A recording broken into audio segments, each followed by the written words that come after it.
স্নান টান করে বসে পড়েছি পুজো করে লাঞ্চ করতে, আর সমস্ত ধোঁয়া ওঠা খাবার দাবার, কারণ ঠান্ডা খাওয়ার তো প্রশ্নই আসে না। আর কাজ করতে গেলে যেটা কষ্ট হচ্ছে কি, এই মানে সেই জলেতে হাতটা মনে হচ্ছে অবশ হয়ে যাচ্ছে, মানে এত ঠান্ডা লাগছে।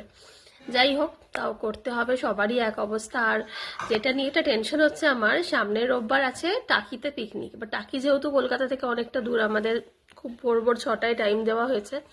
6টা না হলেও 6:30টায় তো বেরোনো হবেই, কিন্তু এই 6:30টার মধ্যে সকালবেলা রেডি হয়ে বেরোনোটা হয়ে যাবে চাপ।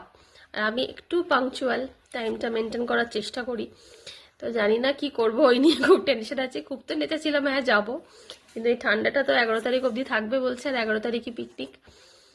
জানি না কি করবো। আপাতত খাই দাই ঘুমাই, ঘুম পেয়েছে, কম্বল মুড়ি দিয়ে ঘুমাবার। সেটা হচ্ছে ঘুমালে না মানে উঠতে ইচ্ছা করছে না, মনে হচ্ছে শুয়েই থাকি।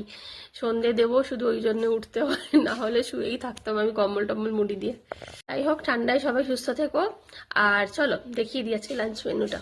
লাঞ্চে আজকে তাই ঠান্ডার মধ্যে আছে একদম ধোঁয়া ওঠা গরম ভাত, সাথে এখানে একটা বেগুন ভাজা নিয়েছি, একটু ঘি নিয়েছি খাবো বলে।